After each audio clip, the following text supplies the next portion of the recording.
BHP, el futuro está aquí. Está sucediendo ahora.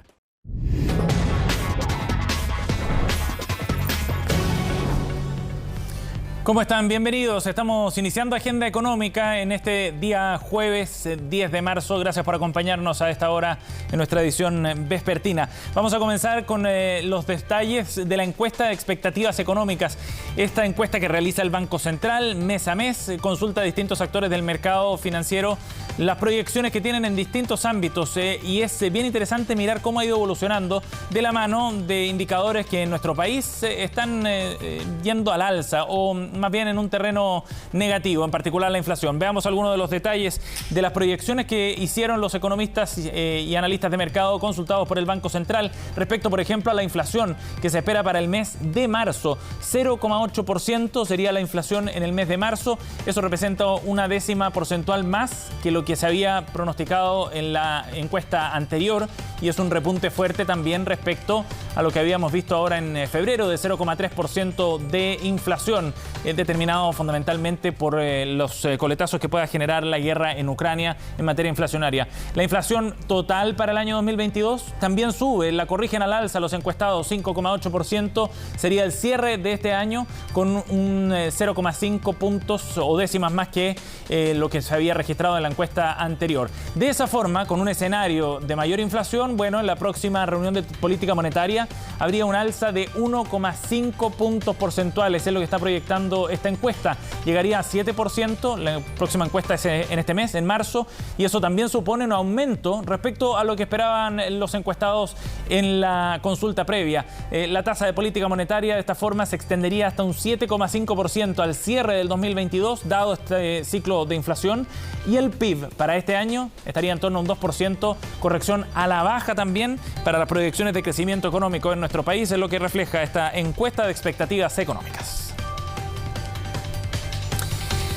Bueno, hoy vamos a dar una mirada global también a lo que va a ocurrir este 2022 y a las proyecciones que se hacen sobre la base de lo que está ocurriendo en Ucrania. Nuevamente es el factor central, sin duda, para estas estimaciones.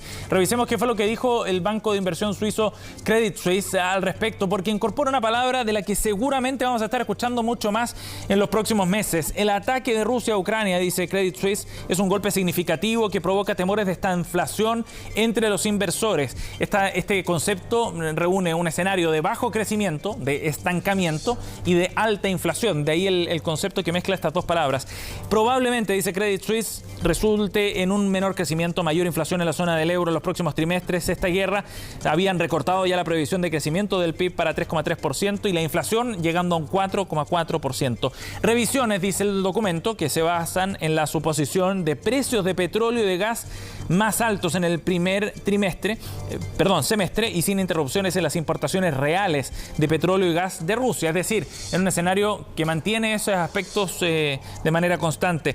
Los acontecimientos recientes sugieren que esas suposiciones pueden haber sido muy optimistas, dice, y ha habido un fuerte aumento adicional en los precios de petróleo y gas durante la última semana. Y aquí incorpora un concepto bien clave, la interrupción de suministro de petróleo y gas, la posibilidad de que eso se concrete sube según los últimos hechos. Por último, revisemos el último párrafo que destacamos.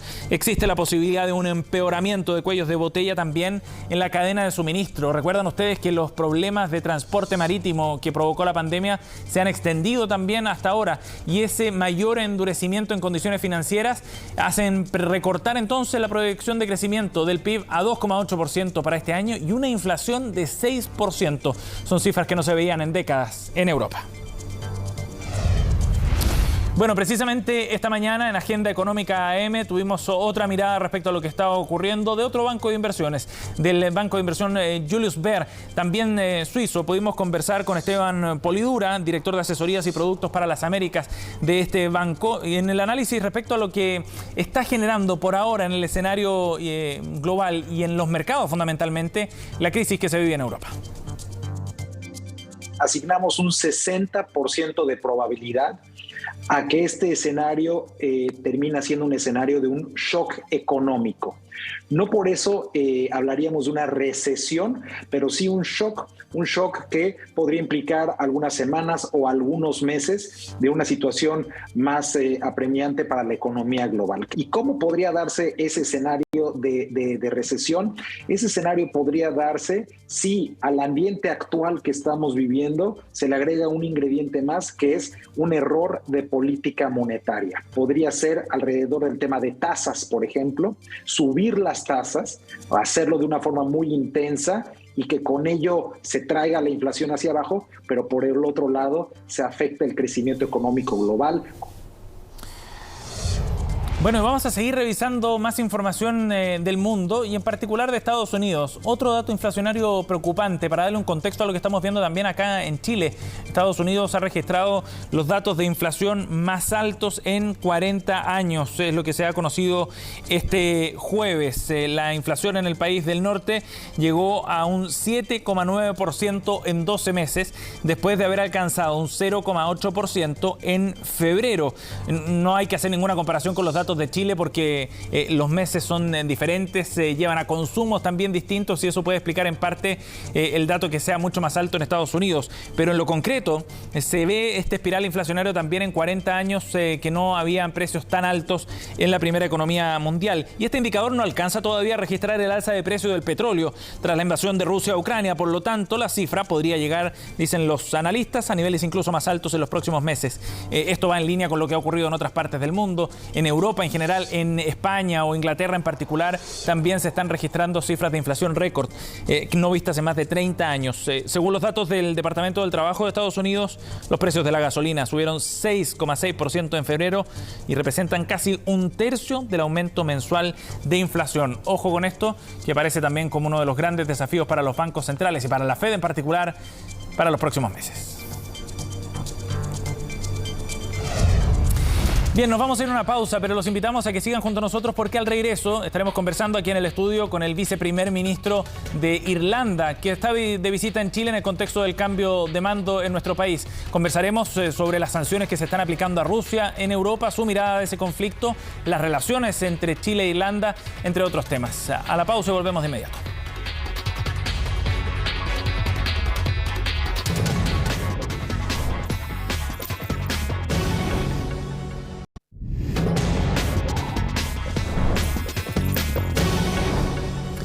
Estamos de vuelta en Agenda Económica. Como parte del cambio de mando en nuestro país este viernes, han llegado distintas autoridades políticas a nuestro país para participar de este evento. Y tenemos la posibilidad de conversar con uno de los invitados precisamente a este cambio de mando, quien ya se reunió con el futuro presidente Gabriel Boric. Está aquí en el estudio de CNN Chile el viceprimer ministro de la República de Irlanda, ministro de Industria, Comercio y Trabajo, Leo Varadkar. Bienvenido, gracias por estar con nosotros hoy día. Muchas gracias por invitarme. Estoy muy contento de estar aquí. Mr. Varadkar, welcome. Thank you for joining us. Let's start with the main global concern before. Comencemos con la principal preocupación a nivel global por estos días, la catastrófica guerra en Ucrania después de la invasión rusa. After the Russian invasion is a main concern for everyone these days. The European Union imposed. La Unión Europea ha impuesto duras sanciones. ¿Cuál será su impacto en la economía europea? Their impact into Russian economy and European Union economy. Primero que todo, creo que todos en Irlanda y en Europa están impactados y escandalizados por lo que está ocurriendo en Ucrania. Esto no es algo que debería estar pasando en el siglo XXI. Es una guerra de agresión, una guerra de conquista donde esencialmente Putin y el gobierno ruso quieren anexar parte de Ucrania, ocupar otras zonas, derrocar un gobierno democrático y quizás instalar un gobierno afín y amenazar otros países en Europa también. Lo que creo que él no esperaba es la fuerte y valiente resistencia del pueblo ucraniano y también la respuesta conjunta de la Unión Europea. Así que hemos impuesto sanciones comerciales, los expulsamos del sistema bancario, los aviones rusos ya no pueden volar en el espacio aéreo europeo. Sanciones duras, las más duras que yo he visto imponerse, y eso tendrá un serio impacto en la economía rusa, o al menos esperamos que lo haga, ese es el objetivo, y tendrá un impacto negativo en nuestras economías también, lo que claramente no deseamos porque recién nos estamos levantando de la pandemia y esperábamos estar tranquilos durante un par de años, pero claramente ese no será el caso. Pero no podemos esperar sin hacer nada porque lo que está ocurriendo en Europa no lo habíamos visto desde la década de 1930 y 1940 y tenemos que responder a esto. ¿Y esto será suficiente para detener a Putin? No puedo responder a eso con seguridad. Como Unión Europea decidimos que tomaríamos todas las acciones, salvo acciones militares en Ucrania, pero los estamos ayudando en términos humanitarios, militarmente, y lo que esperamos que pase es que esto nos lleve al punto en que se pueda acordar un cese al fuego. Yo no creo que los intentos de Putin de derrotar y ocupar Ucrania tengan éxito en el largo y mediano plazo, así que esperamos que eso resulte en un cese al fuego, que es lo que se necesita ahora para luego las negociaciones y conversaciones entre Rusia, Ucrania y Occidente para decidir cómo podemos traer paz y restaurar la soberanía e independencia de Ucrania.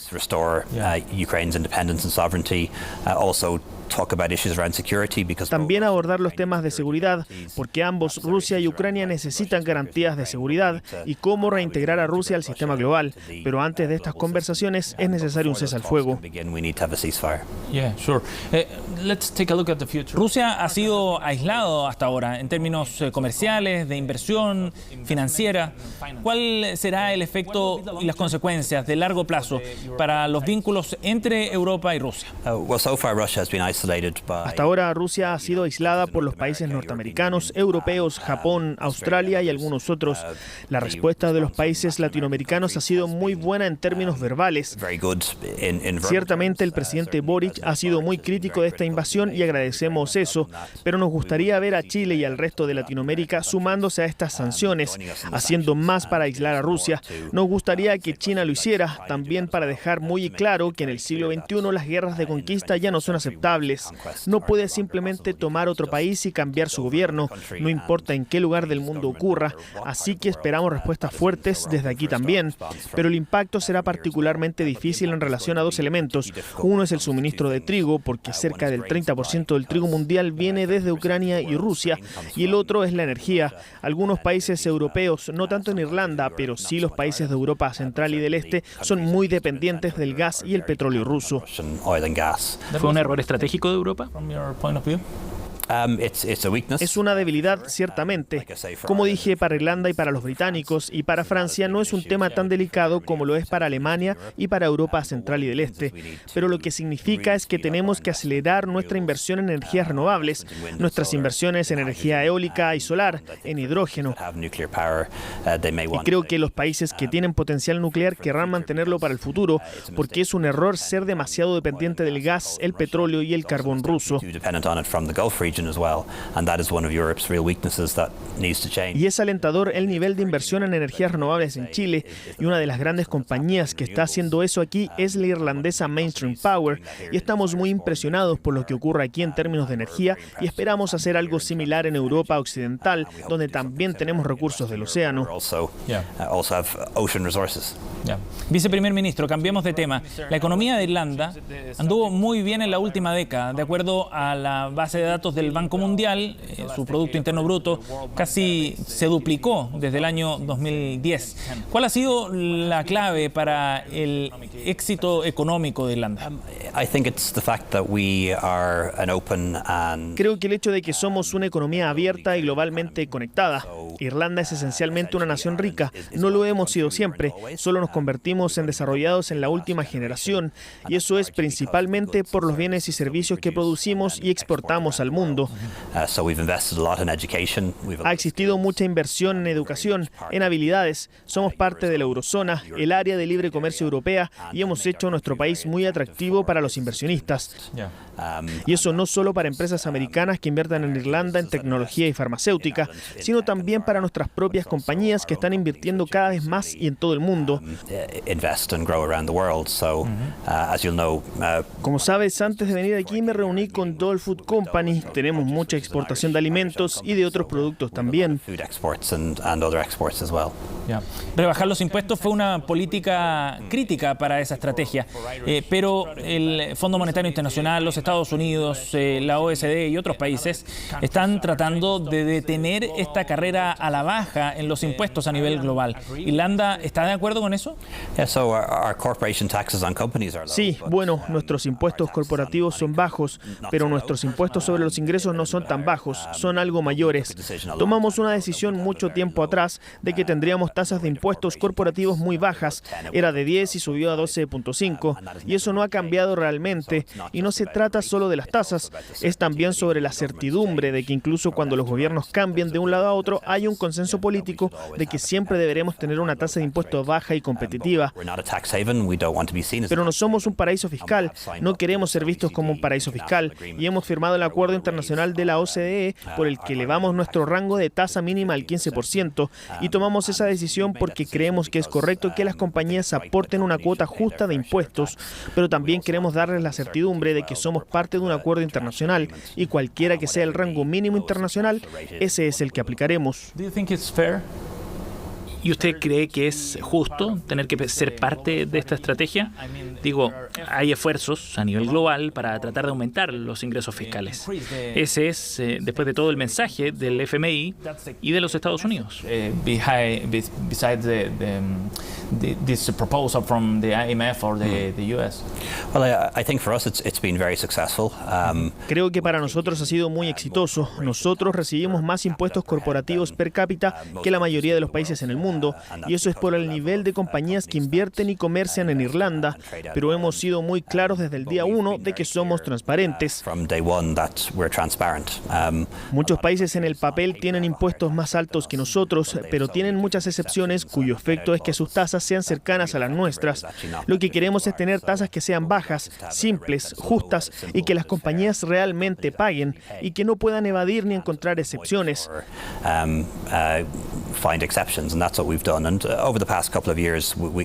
Durante los últimos años hemos cerrado las compañías sin Estado.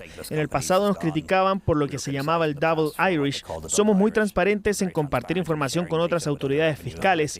Obviamente el caso controversial del que se habla a veces es el que involucra a Apple. Ese caso, de hecho, lo ganamos en las Cortes Europeas por parte de Irlanda y de la compañía. Hablemos de Chile, Irlanda y de sus relaciones. Como usted debe saber, Chile está pasando por tiempos desafiantes. El modelo económico chileno ha sido cuestionado desde las protestas del año 2019. Estamos en medio de un debate constitucional, además, y ahora una generación muy joven va a liderar el país. ¿Cuál es su visión sobre esto? Ciertamente, viéndolo desde afuera, viéndolo desde Europa, Chile es un país muy exitoso, que se ve dentro de los más prósperos en Latinoamérica, uno de los más estables, y creo que si mira las estadísticas en términos de crecimiento económico, reducción de la pobreza y todo eso, Chile lo ha hecho muy bien y lo puede reflejar en su programa de vacunación y el manejo de la pandemia. Pero es claro que la gente quiere más.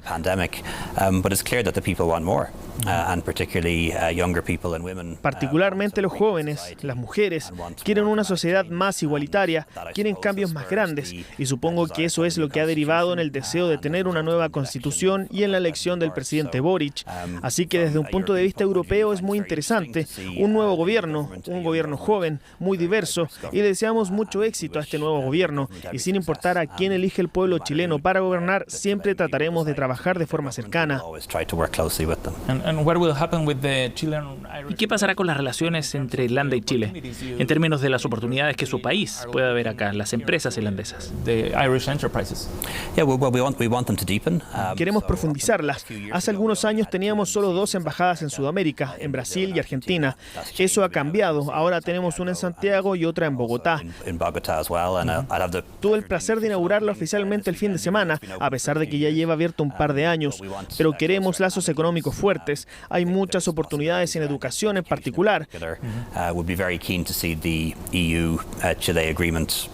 Nos daría placer ver firmado el acuerdo entre la Unión Europea y Chile para ponerlo en práctica con cursos. Irlanda es un gran impulsor de eso. Entre otras cosas que haremos pronto es aumentar las oportunidades a los chilenos de hacer working holidays en Irlanda. Así que aliento a los chilenos jóvenes y mayores a ir a trabajar trabajar o a estudiar y usar ese tiempo para visitar otros lugares en Europa. Y en particular, ¿cuál es el interés de Irlanda en el sector de energía en Chile, en hidrógeno, por ejemplo? Sí, la energía ciertamente es un área en la que tenemos gran interés. Nuestra ambición es convertirnos en exportadores de energía y la forma para hacer eso es a través de las energías renovables y el hidrógeno. Al igual que Chile, somos un país oceánico. Tenemos una gran costa, tenemos ese recurso, ahora debemos usarlo.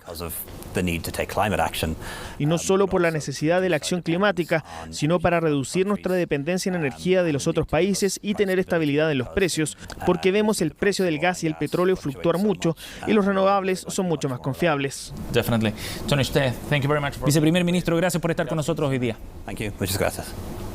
Así estamos cerrando esta edición de Agenda Económica. Gracias por acompañarnos. Vienen más informaciones acá en CNN Chile.